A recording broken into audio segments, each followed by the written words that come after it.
Dawgs podcast with your hosts, Blake Riniker, Justin Charles, John Nye, and Josh All.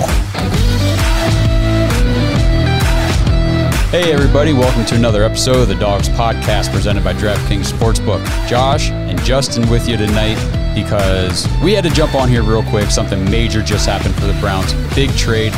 Wanted to talk about it as quickly as possible. We are going to do a full group episode tomorrow night. We'll cover this in more detail, but as for right now, me and Justin just wanted to get on here and talk about it real quick. Before we talk about this trade, make sure you guys check us out on Facebook, Twitter, Instagram, TikTok. Follow us everywhere. Like this video. If you're watching on YouTube right now, just tap the like button. Subscribe if you haven't done that either, and then go ahead and tap the notification bell so you don't miss any of these new updates that we're putting out. We want to make sure we're bringing you guys the best Browns content, as much as possible. So that's what we're here to do. Last thing, make sure you guys check out jointhedawgs.com, become an official Dog Pack member. Extra episode every week. A lot of fun, a lot of really awesome diehard Browns fans in that group. What do you think, Justin? We got us a big trade here just a little bit ago this afternoon.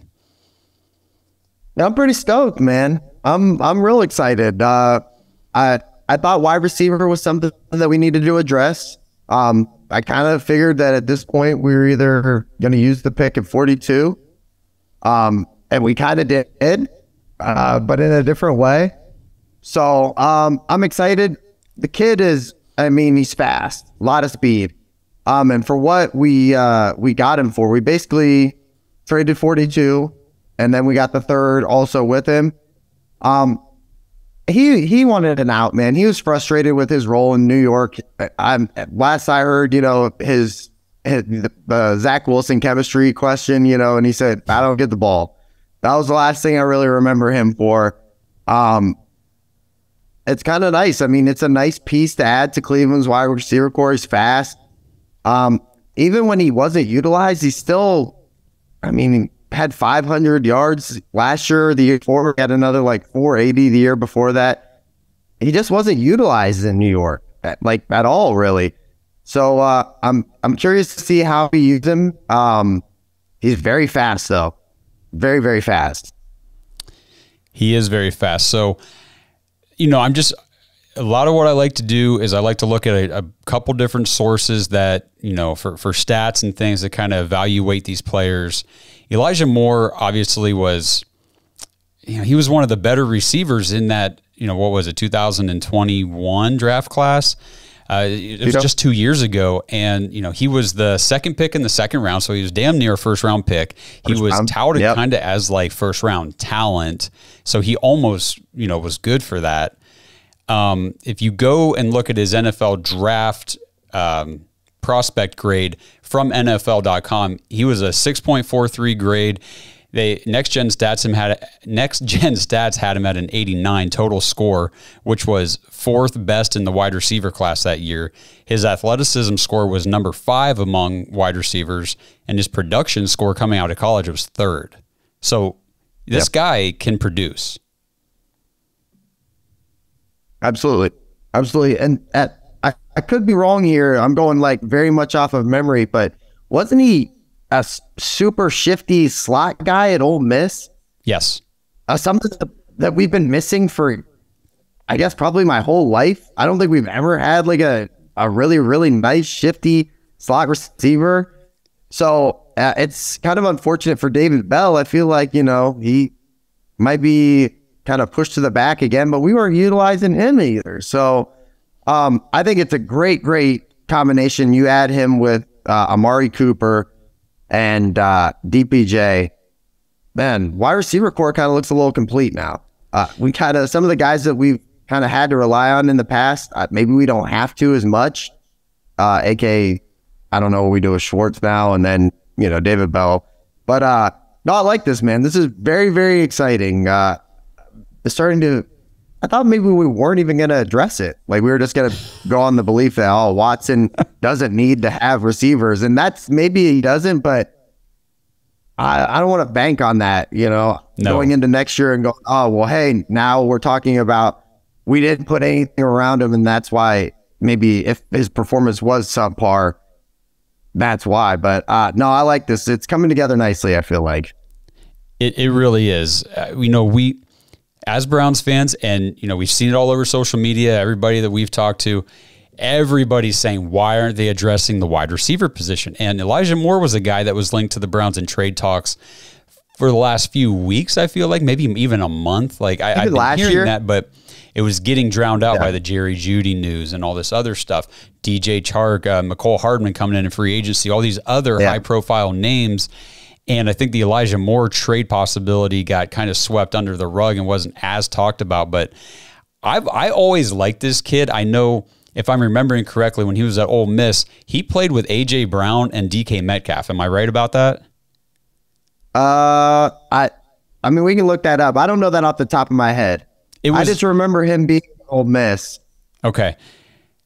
I'm trying to remember exactly, but it was some big name NFL players before he came to the league that had already come and made a splash as wide receivers, and it was almost like that Ohio State Garrett Wilson, Chris Olave saying JSN was actually better than both of us, and like these other guys who played with him at Ole Miss were like, Elijah Moore's the real deal. I mean, yeah, we've been successful, but this kid's better.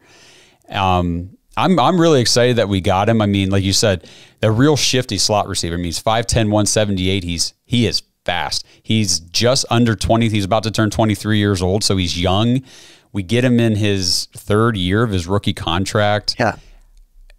We get a third-round pick along with him. I mean, I don't think you get a better receiver that you can plug in day one as a starter in our offense at pick 42. What do you think? I agree. I mean, and don't get me wrong, it's tough to say, hey, none of these guys are going to translate. Some of the guys that I think that are automatic plug and play are going to be gone. There's guys in the draft, but they're way up there. They're going to be gone before 42. So for me, you get a guy that's NFL ready that wants to be involved in the game plan, is just not getting his opportunities. And you get a third-round pick. I like it. I love it, man. And then his contracts for the next 2 years, you're paying him pretty much $1.2 million, and then I think it's like $1.42 million. I saw a tweet right before we got on about that. So you're not having to go and pay the hog and go get a guy that wants $15 million a year or something like that through free agency. And then I don't want to say that you have a proven commodity, but you have something that you can lean on. It's not like he's completely unproven. I think he just needs an opportunity. This episode is brought to you by Omaha Steaks. Spring is in the air, and that can only mean one thing: spring grilling. The steak experts at Omaha Steaks have made it easy to spring into something delicious with their semi-annual sale. With 50% off site-wide, grab all your favorites like perfectly aged, tender steaks, ocean fresh seafood, juicy burgers, incredible air-chilled chicken, and decadent desserts. Plus, when you go to omahasteaks.com and use promo code DAWGS, D-A-W-G-S at checkout, you'll get an extra $30 off your order. It's the perfect way to get fired up and spring into something special. Don't wait. Go to omahasteaks.com. Use code DAWGS at checkout. Take advantage of this deal right now. Omaha Steaks is ready to ship your order right away, and you're going to want to hurry because 50% off site-wide is only happening for a limited time. So don't miss your chance to save big right now. Visit omahasteaks.com. Use code DAWGS, D-A-W-G-S at checkout. Get that additional $30 off when you shop their semi-annual sale today. Minimum order may be required. This episode is brought to you by DraftKings Sportsbook. The biggest tournament in college basketball is underway, and the action is just getting started on DraftKings Sportsbook, one of America's top-rated sportsbook apps. Right now, new customers can bet just $5 on any pregame moneyline bet and score $150 in bonus bets if your team wins. Plus, combine multiple bets for a shot at an even bigger payout. DraftKings will be featuring parlays and odds boosts all tournament long, so be sure to check the DraftKings Sportsbook app every day to see what they have in store. Download the DraftKings Sportsbook app right now. Sign up with code TPPN. Right now, new customers can bet $5 on any pregame moneyline bet and get $150 in bonus bets if your team wins. Only at DraftKings Sportsbook with code TPPN. Minimum age and eligibility restrictions apply. See show notes for details. He definitely needs an opportunity, and that's exactly what he wants. Coming out of college 2 years ago, I mean, the pros about Elijah Moore: ideal combination of speed and quickness for the slot. He's also a threat to get deep, which we've seen that in New York. We've seen him on some big plays get deep. It says tough as nails. Took some shots at the catch point, still held on. Reliable as it gets. He only had 2 drops in his senior year, or I'm sorry, his junior year, last year in college. 10 drops on 200 catchable targets over his entire college career. So the guy is pretty sure-handed. He was the focal point of that Ole Miss offense. Screen, yak weapon, broke 18 tackles his last year in college. He was not utilized whatsoever in New York. I don't know what the problem was. No. I don't know what they were doing, but they weren't using him, and we're going to use him. Yeah, absolutely. Absolutely. Huge need. And then for the last few weeks, and I don't want to bash Jerry Jeudy, but I wasn't comfortable talking about giving up a first-round pick that we already don't even have, if you think about it. Right. If you want to trade, it was a second and a player, right? Right. So if you want to trade for Jerry Jeudy, now we're talking about, well, we don't have a first for 4 years. If, let's say, they take a 26 or something first for this kid, which they weren't going to anyway. But then also you're saying, hey, we're shopping Newsome maybe for Jerry Jeudy. Right. Keep your weapon. Keep your depth pieces. Then you're talking about giving away another first-round pick, a guy that you just took, 2 years ago in the first round. Well, even though he may be disgruntled, he doesn't want to play a slot corner, whatever. Figure it out. Keep your depth pieces. I like it. We add another pick, and it's not a slam dunk that it's going to end up being an absolute win of a pick, but in the third round, you can still build depth pieces there, and you didn't give away hardly anything. You gave away the pick at 42. Exactly. I think, like you just said, first of all, we don't know if Elijah Moore is going to be a sure thing, but at the same time, right, you don't know anybody at pick 42 is going to be a sure thing. I mean, You're drafting a rookie on a hope and a prayer at every single pick. You know what I mean? There's no guarantee that anybody pans out. At least Elijah Moore has tape, NFL tape, proven that he can produce on the field. In 21, I think he had some injury issues, just a few. He played in 11 games. He still had 43 receptions, 538 yards, and 5 touchdowns as a rookie. Yeah. Those are impressive stats for a rookie receiver, especially when you're dealing with injury, and Zach Wilson's your quarterback. Yeah, and Zach Wilson's proven he's not very good. That's what I'm saying. He's horrible. I mean, think with Deshaun Watson, this guy's going to be, I think he's going to be absolute electricity, man. God, I hope so, because, I've been trying to be patient. I've been trying to just say, hey, we're going to let things play out. I don't want to seem too eager, or desperate. You see these videos talking about the Browns mess up free agency. Maybe we just need to pump the brakes and just trust the process like we would like to hope to, from year to year. I still have faith in Andrew Berry. Has every pick been proven in a slam dunk? No, but this looks great. This looks like we came out of this on the right end. This is like that missing piece to where, if you guys watched the episode I did with Derek from DF Sports the other day, he said we're like 1 or 2 pieces away from having like a solid A free agency offseason already. Well, this one does it. This one puts us, I'd even say A plus. This is what we needed. And, you look at last year, Amari Cooper for a 5th, Elijah Moore for a 2nd, and we get a 3rd back. Yeah. Andrew Berry, man, just knows how to do it. He knows how to get things done. Yeah, I'm excited.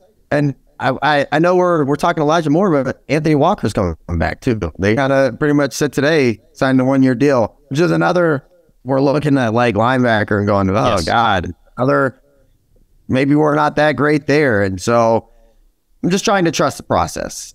Years past, I look at the roster and go, wow, hey, we're loaded. We weren't as good as we thought we were going to be. One thing that I can definitely say about Andrew Berry is he's not overvaluing his draft picks.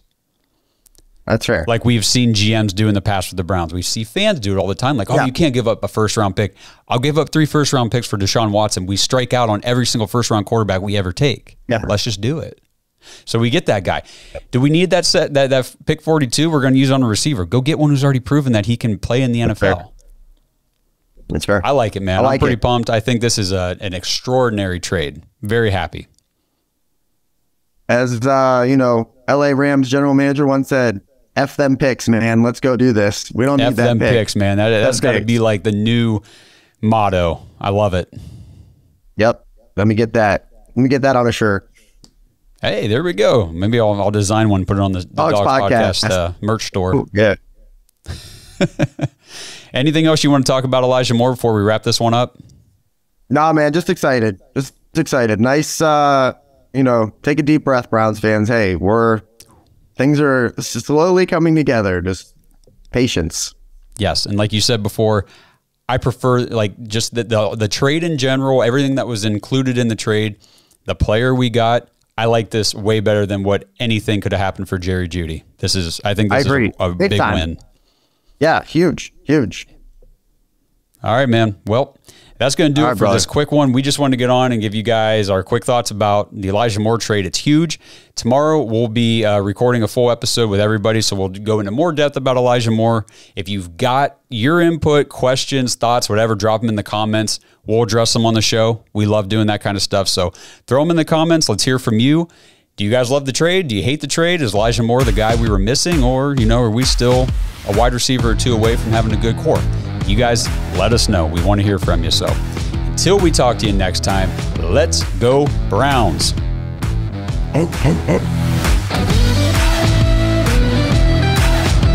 Thanks for listening to another episode of the Dawgs Podcast. Make sure you subscribe on YouTube and follow us on Twitter at the Dawgs Podcast. Get your thoughts on the show at thedawgspodcast.com.